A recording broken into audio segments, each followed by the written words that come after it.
Bem-vindos ao conhecimento de A a Z. Hoje vamos mergulhar num tema que, pronto, nos afeta a todos, a cibersegurança. Nós vivemos cada vez mais online, não é? Para o trabalho, para socializar, para gerir a vida e proteger a nossa informação digital tornou-se fundamental. Para prepararmos esta conversa, olha, fomos ver várias coisas, guias práticos, resumos de livros sobre isto para quem tipo está a começar e até umas transcrições de debates sobre malwares e afins. A nossa ideia aqui é tentar simplificar alguns destes conceitos, perceber quais são as ameaças mais comuns que andam por aí e, mais importante ainda, que passos é que podemos dar no dia a dia para andarmos mais seguros neste mundo digital. Pronto, vamos a isso.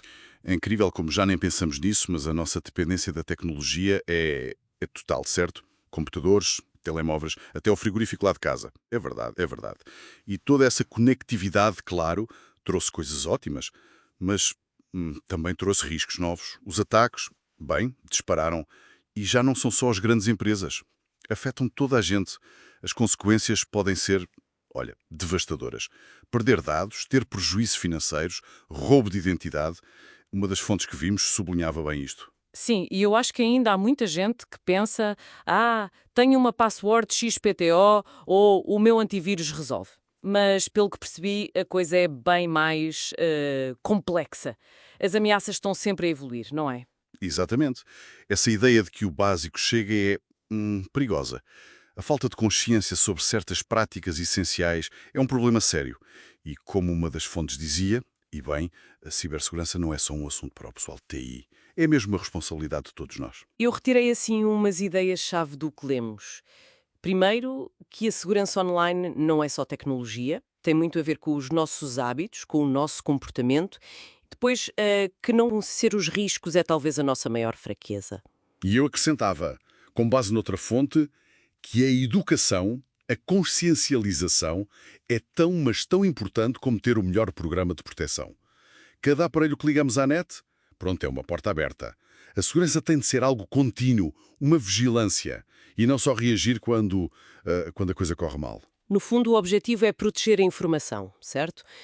Que só nós acedemos, que não alteram sem querermos e que ela está disponível quando precisamos. Confidencialidade, integridade e disponibilidade. Era assim que um dos textos mais técnicos explicava. Exatamente, são os três pilares, sim. Essencial. E falando nas ameaças, ouvimos imenso falar de malware. Mas o que é isso, afinal? Parece um termo, assim, muito vago. É um termo genérico para software malicioso, sim, mas podemos focar em alguns tipos mais comuns e com mais impacto. Um que tem feito muitos estragos e que uma das transcrições discutia é o ransomware. Basicamente, é um programa que, tipo, sequestra os teus ficheiros, encripta-os e depois pede um resgate. E se pagarmos, resolve-se? Ficam os ficheiros de volta? Bem, infelizmente pagar, e muitas vezes pedem em criptomoedas, tipo Bitcoin, que são difíceis de rastrear, não é garantia nenhuma. Pior ainda, pode fazer de ti um alvo preferencial no futuro, porque mostraste que estás disposto a pagar. A recomendação geral, e muitas vezes a única solução viável, é mesmo não pagar e tentar recuperar tudo a partir de cópias de segurança. Se estiveres, claro. Pois, o que já nos leva à importância dos backups. Havemos de lá ir. Mas há mais bichos destes, não é? Lembro dos Trojans, os cavalos de Troia. A analogia é boa. É perfeito assim. Tal como o cavalo de madeira grego que parecia um presente, mas escondia soldados, um Trojan parece um programa legítimo, útil até, um jogo, uma ferramenta, mas traz código malicioso escondido. Quando o corres, ele instala-se e pode fazer tudo. Roubar passwords, dar acesso remoto e instalar mais malware. O segredo é o disfarce. Portanto, o perigo vem embrulhado em algo que parece inofensivo.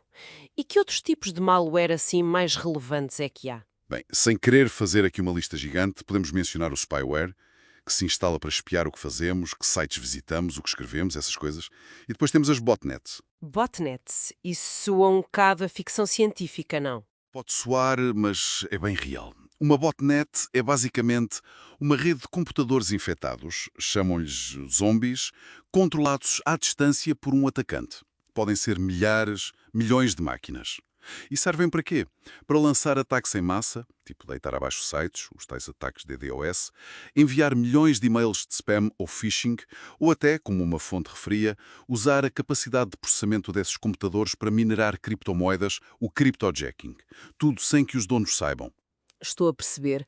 Portanto, não só o nosso computador está em risco, como pode ser usado para atacar outros.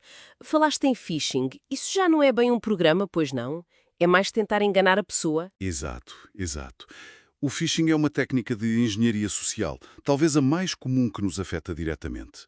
O objetivo é levar-nos a dar informações confidenciais, passwords, dados do banco, fazendo-se passar por alguém de confiança. O banco, uma rede social, um serviço qualquer. Recebemos um e-mail, uma mensagem que parece legítima e que nos pede para clicar num link, descarregar algo ou meter os nossos dados. Lembra-me que há uns anos era mais fácil apanhar esses e-mails. Vinham com erros de português, um aspecto meio esquisito. Pois aí é que a coisa ficou mesmo mais séria. Como uma das fontes sobre mitos alertava, a ideia de que o phishing é fácil de detectar está perigosamente ultrapassada. Com a inteligência artificial, os atacantes conseguem criar e-mails e mensagens de phishing super convincentes. Português perfeito, aspecto igualzinho às comunicações verdadeiras. Isso é mesmo preocupante. Então, como é que nos defendemos? Qual é a tática? A desconfiança e a verificação. É preciso ficar sempre de pé atrás com mensagens inesperadas que pedem coisas urgentes que mandam clicar em links ou abrir anexos. Verificar o endereço real de quem enviou, não só o nome que aparece. Passar o rato por cima do link sem clicar para ver para onde ele aponta realmente. E na dúvida, especialmente se pedir dados ou ações estranhas, contactar a entidade por outro meio, ir ao site diretamente, ligar ou no trabalho, falar com o pessoal de TI. Cautela, muita cautela. Ok, então temos malware que se instala e ataques que nos tentam enganar. Percebido. Antes de irmos às defesas, mencionaste os ataques DDoS, que deitam abaixo os sites. Isso afeta mais as empresas, suponho. Geralmente, sim. O alvo são os serviços online. Os ataques de negação de serviço, DOS, ou distribuída, DDoS, querem tornar um serviço indisponível, inundando-o com tráfego falso. Já houve casos que afetaram partes gigantes da internet. Para nós, utilizadores, o impacto é não conseguir aceder àquele site ou serviço. Há outras técnicas mais complexas, como explorar falhas específicas nos programas, mas se calhar não vale a pena entrarmos por aí agora. Concordo. Vamos focar no que podemos controlar. E isso leva-nos a alguns mitos que as fontes ajudaram a desconstruir. O primeiro é aquela sensação de isto é muito complicado para mim, não vale a pena o esforço. São uma barreira mental perigosa. Uma das fontes até falava numa percentagem alta de pessoas que achava que o esforço não compensava. Mas isso é um mito. Há passos simples, que não exigem ser nenhum gênio da informática e que aumentam imenso a nossa segurança. É mais uma questão de criar hábitos. Estás a ver? Em todas as contas, em todos os aparelhos. Outro receio que ouço muito, os gestores de passwords guardam tudo junto. E se a empresa do gestor for atacada? Parece arriscado, não é? Ter tudo no mesmo sítio? É uma preocupação que faz sentido, mas paradoxalmente, os gestores de passwords de confiança são a forma mais segura de gerir isto hoje em dia. Primeiro porque te ajudam a criar e a usar passwords fortes e, isto é crucial, únicas para cada site. Acaba logo com a tentação de repetir passwords, que é um erro tremendo. Segundo, usam encriptação muito forte e muitas vezes uma coisa chamada arquitetura de conhecimento zero. Quer dizer que nem a própria empresa consegue ler as tuas passwords. Só tu tens a chave mestra. Mas e se mesmo assim a empresa for atacada? O cofre deles for arrombado? Se tiveres uma password mestra, forte, mesmo forte, e idealmente tiveres ativado a autenticação multifator, MFA, no próprio gestor, os teus dados continuam seguros. Mesmo que roubem a base de dados encriptada da empresa, sem a tua chave mestra e o segundo fator, não fazem nada com aquilo.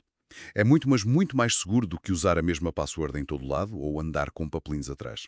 Falaste em passwords únicas e fortes. Há outro mito. Tenho uma password super segura, com 20 caracteres, símbolos, maiúsculas. Estou safo. Uma password forte e longa é ótimo, claro que sim. Mas não é suficiente por si só. Primeiro, como disseste, tem de ser única. Se usas essa password fantástica em 10 sites, basta um deles ter uma fuga de dados para essa password ficar exposta e as 9 contas estarem em risco. É aqui que o gestor de passwords ajuda imenso. E segundo, A tal autenticação multifator, o MFA, é fundamental. O MFA é aquele código extra que recebemos por SMS ou numa app, não é? Às vezes parece uma chatice ter mais esse passo. Pode parecer um bocadinho chato, sim, mas aqueles segundos extra duplicam a segurança.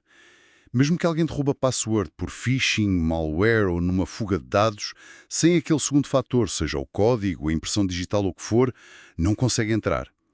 Ativar o MFA em todo o lado que o permita, e-mail, redes sociais, bancos, tudo é das coisas mais eficazes que podemos fazer. Ok, então a receita básica parece ser manter tudo atualizado, sistema, apps, usar passwords fortes e únicas, com gestor, ativar MFA e ter cuidado com o phishing e coisas suspeitas. Há mais alguma coisa essencial? Sim, duas coisas muito importantes. Primeiro, ter atenção ao que partilhamos online, especialmente nas redes sociais.